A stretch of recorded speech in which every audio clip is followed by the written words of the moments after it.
Welcome to a service from Fountain Springs Church. We exist to show people who Jesus is in the Black Hills and around the world. In just a moment, we will be jumping into the message for the day. We are so glad you joined us. Well, I want to welcome everybody. My name is Todd, and my focus today is on faith. There was a professor, his name was John Lennox, professor of mathematics at Oxford University, and he made this argument that I think is actually very true, that everyone has faith in something.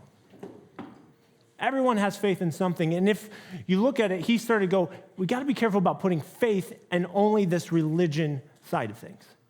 Because, think about it, if faith is the way he kind of looked it up and studied it, it was under this word, it was a Latin word, it's fides, it stands for faith, it just means trust or reliance. So if that's a simple definition of it, then I would say faith is in everything. Faith in relationships, believing in each other, trusting each other, faith in even ourselves. But I think you could also go, when we start to talk about it in a spiritual realm, yeah, there's faith in every kind of religion you can think of too. If you think about atheism, it takes faith to believe that there is no supernatural, that there is no God. You have to have that faith to believe that and take that step. Even thinking about scientists, they have faith in the existence of a law-like order in nature. They trust a lot about how nature works and are reliant on that. Even in physics, it's crazy, it's dependent on the faith in the mathematical intelligibility of the universe. So if you keep looking at this, faith is in so many things. But then the question becomes, okay, so what does it mean? What does it look like to have faith in God? How do we define that? How do we know if that's healthy or not? So I think the best place to start is in the Bible.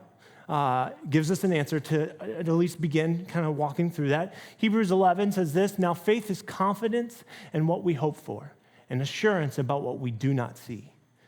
Think about it, the words that are kind of critical as I kind of look at that, the confidence piece, having that confidence in what you believe in, kind of going back to that reliance and trust. But I think we've got to be careful as we talk about this because there's been, if you've grown up in church, and even if you haven't grown up in church, there's just been a lot of teachings on faith. And I actually think there's been a lot of bad teachings on faith.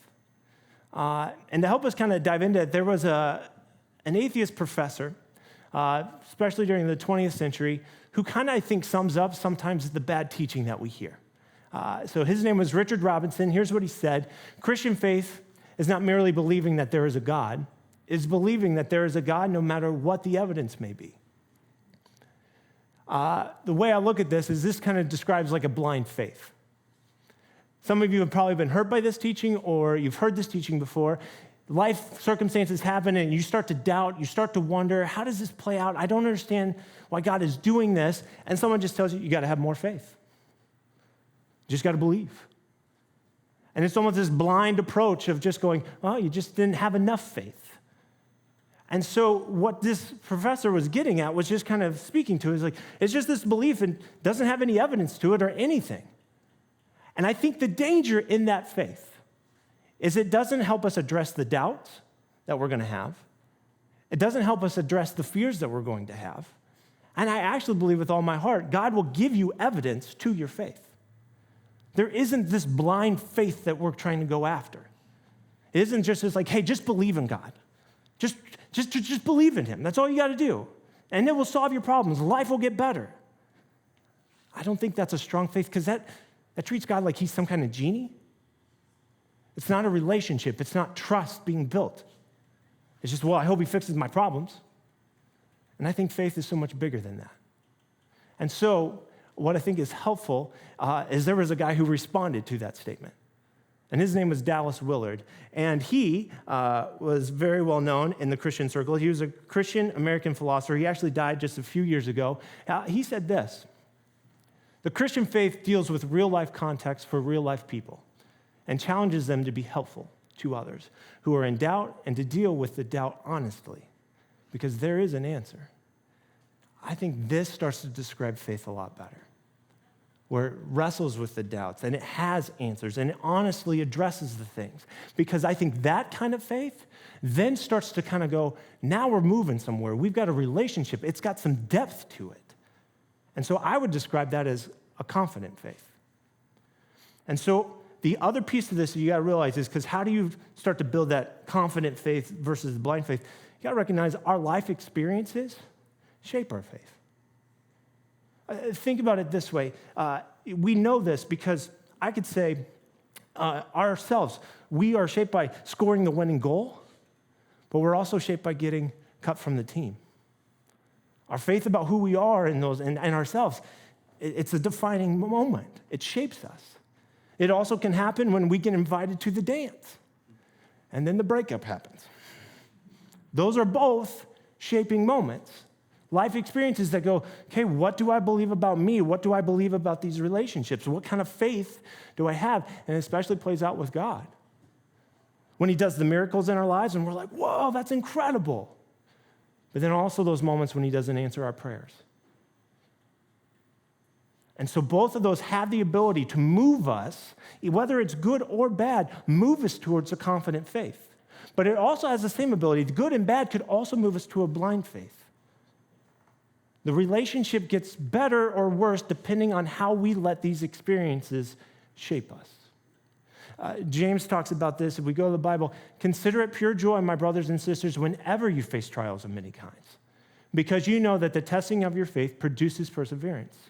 Let perseverance finish its work so that you may be mature and complete, not lacking anything. The Bible speaks to when you have these experiences, let them shape you. Let them build that perseverance in you, good and bad, so that you start having a faith that you go, yes, I believe in this. There's evidence to it. I love it. And there's confidence behind it. There's passion behind it. And that's what the scripture teaches. That's the kind of faith he wants for us, where it's real. And so I think of this, that God will always push us from a blind faith to a confident faith. I think all of us start in this blind faith to where we go, wow, God is real. He exists. But I think God goes, I'm not leaving you there, though. I want you to grow and understand who I am, have a deep relationship with me, and be able to experience who I really am and what that means for you. That becomes this confident faith. And what I love about what God does is he shows it to us. And so I want to go into that story that we heard read, that where Jesus is giving the disciples that moment to where he's going, okay, I want to move your faith from here to here. So let's go back to it. It's in Mark 4. So that day when evening came, he said to his disciples, let us go over to the other side. Leaving the crowd behind, they took him along just as he was in the boat. There were also other boats with him. Just a few things so you understand context. Jesus has been preaching all day, preaching from a boat to the shore of just a bunch of people. And he gets done, and he's like, man, okay, I'm exhausted. I would love to just rest a little bit. But he tells his disciples, we're going to go across to the other side. And the other part that I've read this story many times, part I didn't recognize, there was also other boats with him. So it wasn't just this one boat. There was all these other boats that were joining him, other disciples, other people just kind of traveling along and going, okay, we're going across. So then as we kind of keep going, a furious squall came up, and the waves broke over the boat so that it was nearly swamped. Jesus was in the stern, sleeping on a cushion. The disciples woke him and said to him, teacher, don't you care if we drowned? Now, this is where the story starts to get intense, because I want you to realize these disciples, there's a good solid probably third of them who were fishermen. They would have known the Sea of Galilee. They would have known that this place is known for just storms just popping up all over the place. And like big storms, bad storms. Weather could change in a minute. Sound familiar? I'm just saying. So I think we can all understand, like, oh yeah, like we've seen this happen. They're used to this. They understand this. And you got fishermen who've been through probably some crazy storms, and they're starting to get panicked. And if the fishermen are getting panicked, everyone's getting panicked. And so you've got all these boats. I mean, you think about it, there may have been family and friends in these other boats, and they're like trying to get the water out. Everything's going crazy. And there's Jesus just snoozing. It's like group project on steroids moment right here. It's like, is this guy going to cut it? Like, let's go. Is he going to step up? Like, why is he sleeping when we're all about to die? How does this happen? And so at some point, you understand why they should, like, hey, teacher, and it was probably like soft, like, hey, buddy. Then it's like, all right, come on, Jesus, let's go. Get up. Don't you care if we drown? Like, this is getting crazy. And then we see Jesus' response. He got up, rebuked the wind, and said to the waves, quiet, be still. Then the wind died down, and it was completely calm. He said to his disciples, why are you so afraid? Do you still have no faith? Picture this moment. He stands up, puts his arms up, and just says 3 words. Storm stops. All the other boats are probably like, what just happened? Did we miss something? Like, what literally just happened? The only ones who heard probably Jesus say something were the disciples in that boat. But then the questions afterwards. Why are you so afraid? And then that second one, do you still have no faith? What Jesus cared about more in this moment was not the fact that they were scared or fearful. He was more concerned about their faith. I think too often we focus so much on what scares us, what makes us fearful, instead of focusing like, where is our faith? Because Jesus knew it, like it was okay for the disciples to be scared. I think fear is going to be part of this journey.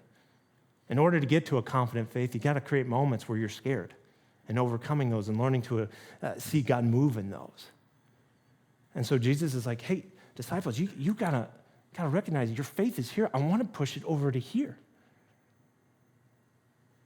And so one thing that I want you to see about a confident faith is not a fearless faith.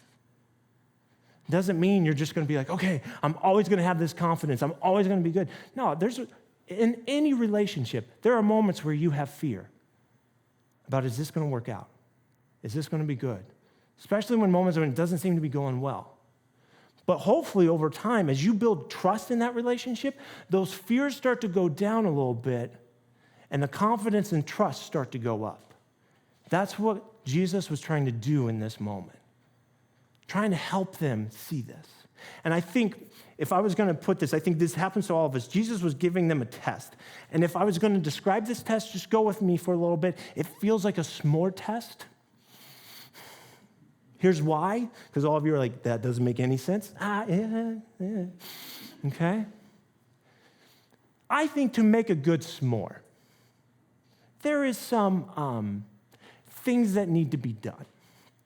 First, when you put the s'more in, make sure your goal is to get it golden brown, not burn it. So I say it because there's this test of like, can you get it to where it's this golden brown, and then you're able to put it on the chocolate melts, and it becomes this awesome, amazing treat. It's good. The connection I want you to see in this is that marshmallow represents our faith. It gets put in the fire, gets put in the storm, and in that moment, if we allow it to cook, we allow it to become better, we take it out, and when it comes out, the ability that it has to even come together with other relationships, other things, we start to go, man, it's good. But sometimes what happens, and we're all guilty of this, we'll put our faith into the fire, into the storm, and we'll allow it to get burned. And then we're jaded. Then we're mad at God because it didn't go the way we wanted it to. And so then it causes us to be like, well, I'm not trying that again. That hurt. I want no part of that. And then sometimes we become just too scared to even put our faith into anything. We hold back. And so to me, it's learning to kind of keep putting our faith, because God's going to test us in so many different ways, putting our faith constantly into these storms and fires so that it can build confidence. And we come out going, because I believe this, that if you don't go through storms in relationships, then you miss out on being able to see it grow and become powerful. And that's why we need it. It's a refining process that our faith needs. And so to help us, if there are some things that we could go, if this is what it takes to have a confident faith, I think there's 3 things that are really important. First thing is this: a confident faith remembers Jesus' words. I go back to the disciples. Remember, he said, we're going across the Sea of Galilee. We're going across. We're going to make it. He didn't say, hey, let's try. See what happens. Maybe we'll make it. Some of them would have been like, I think I'm out. But he said, we're going across. We're going to get to the other side. But storm comes, what happens, and all of us struggle with this, we panic. And we're starting to go, okay, God, where are you in this? You said we were going to do this. What happened? I don't understand. But you got to remember his words. Some of us right now are in panic mode because relationships aren't going, whether it's marriage, family, friends, whatever the case may be. Or you're just in panic mode because you just feel yourself is not at a good place. Or it's job or something else, success, accomplishments aren't just where you would like them to be. So then I got to go. You've got to hear these words that Jesus said. I just want you to hear them and remember them. John 10:10. The thief comes only to steal, kill, and destroy. I have come that they may have life and have it to the full. If your life is in panic mode, remember these words. It's a promise that God gives us. We might be in the midst of the storm right now, but the storm does not have to last forever. And maybe out of the storm, we will grow and become healthier. Another one, John 14:6. Jesus answered, I'm the way, the truth, and the life. No one comes to the Father except through me. Once again, if our life is in a spot where we need the truth, we need to know the way, we need life, Jesus says, I'll give that to you.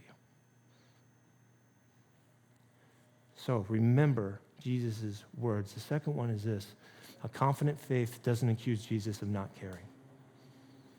Now, hear me, it's very tempting to go down this route.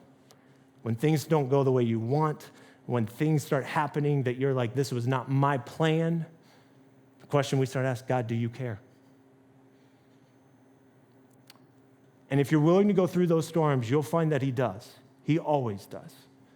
But you got to be willing to go through it and let him prove to you that he does.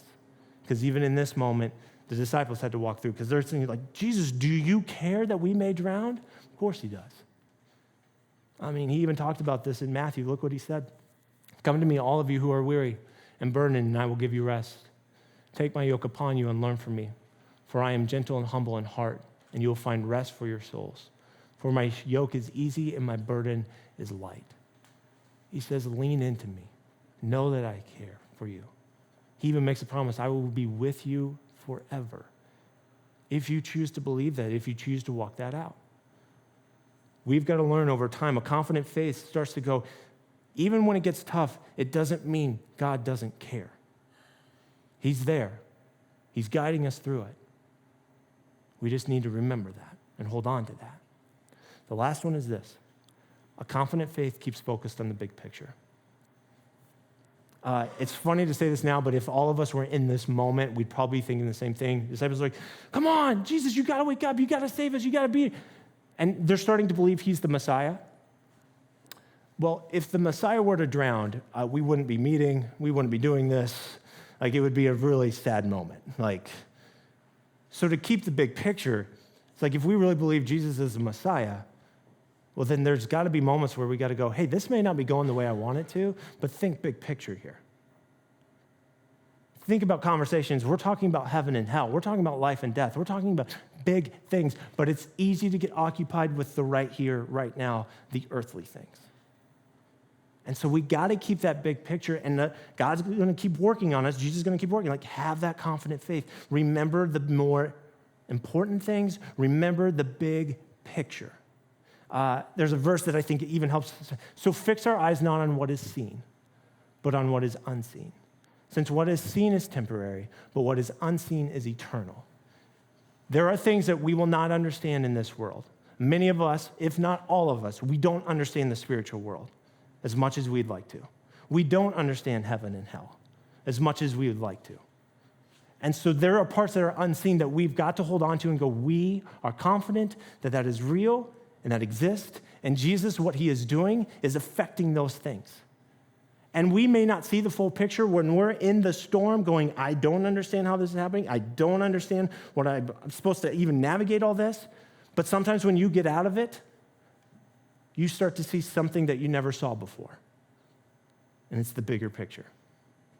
What God was taking you through, your life needed it. if you pay attention, even read farther along in this story, what's crazy is on the other side of this sea was a demon-possessed man. That's what they were going to face next. So Jesus was trying to prepare. You're about ready to walk into a spiritual battle. I need you to have your faith ready. So I just showed you that I'm bigger than just doing some minor miracles. I'm the one that can change all of nature. I can tell it to stop whenever I want it to. He was getting them ready for what was about to come. And even beyond that, because his death was coming and raising from the grave was coming. He was preparing their faith, and he does the same thing with you so that you can have a confident faith when that moment, when you need it, and seeing God do incredible things, but also going, I'm a part of this. So I look at it this way. Jesus is constantly calling us to live in such a way that requires confident faith. He will not let us stay here. This blind faith, he goes, no, we got to address it. We've got to move it to where you become stronger, you become passionate, you start loving more the relationship that you have with God. It's a real belief. It's real experiences that you can pull from and go, God showed up there, God showed up there, and he's been there the whole time. And I love it. And I think all of us know when we start to see that in somebody, it starts to change us. We see it and it starts to change us, but it also starts to change the people around us. Like, what's different about you? Because I love the end of the story, how the disciples respond. Look at this. They were terrified and asked each other, who is this? Even the wind and the waves obey him.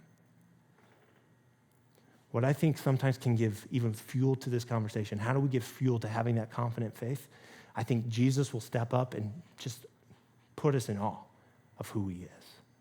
So I kind of put it this way. Our awe of God is the fuel for a confident faith.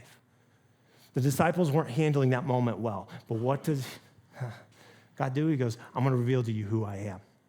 And that will begin to change the circumstances. That will begin to change your mindset on faith. But what I love even about this line is that you can interchange it, because there are moments where we need God's faith because we're not handling things well. And God intervenes and we're like, whoa, I needed that. But there's also moments where we need to take those next steps of having that confident faith to where then we are in awe. We're moving along and we go, wow, look what God has been doing through me as I've been faithful in these moments. Because don't forget, the disciples did listen. Jesus said, we're going across to the sea. And they started doing that. It led them into a storm that they didn't understand. So they were listening. But in that moment where the storm came, they got a little kind of off. And then God's awe came in. Recognize our ability to take the steps, and God's awe is the fuel we need. So there's a part that we play. God will do his. We've got to do ours of taking the steps. There was a story that I heard recently that I want to share with you, and it's powerful because her name's Catherine, and she got baptized this past week. And her story, I think, really starts to help us understand this journey of faith. So I wanted to share it with you. And so here it is. And I just had to write it out, and so I'll just simply read this to you. I don't remember a time when God and Jesus were not in my life. However, I remember the day my love for God and his son changed to hate. It was 20 years ago in 2001. I achieved a slot with the Colorado National Guard as a crew chief for the F-16s. Following in my family's footsteps, I'd planned to go into the military to get a great education, serve my country, and see the world. I was finally at MEPS to take the last step before departing for boot camp. The day of the physical, which is an all-day test where they make sure that you're healthy, the results came in and shattered my world, destroyed my faith in everything, especially God. The military told me I wouldn't be moving on and sent me to see a physician. After a battery of tests, I was admitted to the ICU and diagnosed with type 1 diabetes. My life was over, or at least the life I wanted was over with the diagnosis, and I hated God. For the next 18 years, I endured the socially responsible activities of going to Christmas, Easter, all those kind of things, and even sometimes even praying. But I couldn't understand why God would do this to me. My faith was shaken to its core, and I couldn't find my way back because of the pain. Not only did I lose my future, I also lost my first true love that year. I went through life watching others achieve their goals and live their best life as a non-diabetic. It seemed like they had no cares in the world, which created more hate for God inside my being. Why would he do this to me? I was a good girl. I lived by the commands. All I could think is, why did God hate me? I felt stuck in a downward circle for 18 years, and it didn't add to my happiness, nor did it get me any further in relationships with friends or family. Even when people around, I felt alone, as though I couldn't be present. It was the loneliest I've ever felt in my life. The catalyst occurred when I read an article written by a lady who was in the same situation as me. Unmarried, getting older, she even spoke about feelings of loneliness even when she was around others. But unlike me, she had a relationship with God. Wishing, too, I could have that relationship with God, but I had this feeling that how could that happen? I hated him. But my first step was to accept the life he had chose for me. I have a great life. I have family who love me, a fantastic job, and animals that behave for the most part. No, I didn't get to have my own family raised, but I have fantastic nieces that I get to watch and grow. God really did give me a good life, but could I be saved, was what I was wondering. Could I feel loved again? My answer came during the Easter service in 2019 at Fountain Springs. It was the first service that changed my life. I was stuck in my own jail, and no matter what I thought or how I felt, I was assured that God still loved me, and I will be saved. It didn't matter what I did or how much I hated him. So here I am, preparing to be baptized on Sunday, May 23rd, 2021. I cannot be happier or healthier in this life. I was asked to write my journey and what it was like before Jesus was in my life. I don't know of a time when Jesus or God wasn't part of my life. I'd always loved Jesus and God, but there is no way I could have loved him for what I went through. This journey has been long, but I'm here, and I feel like I'm at home and at peace again, reaffirming my life and my love to Jesus and to God, no longer feeling as though I walk this world alone, as I know he is right beside me. I got to be a part of that. I got to baptize her. It was an incredible moment.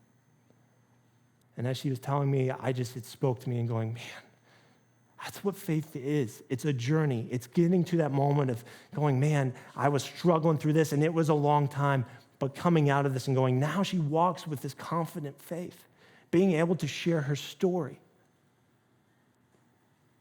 That's what I want for all of us, to where faith has real life examples, has real life troubles. But we look at it and say, God is good. He's been carrying me the whole time, and I've learned so much. So here's the question I want to end with. Are you choosing blind faith or confident faith? How would your life be described? What would God say about your faith?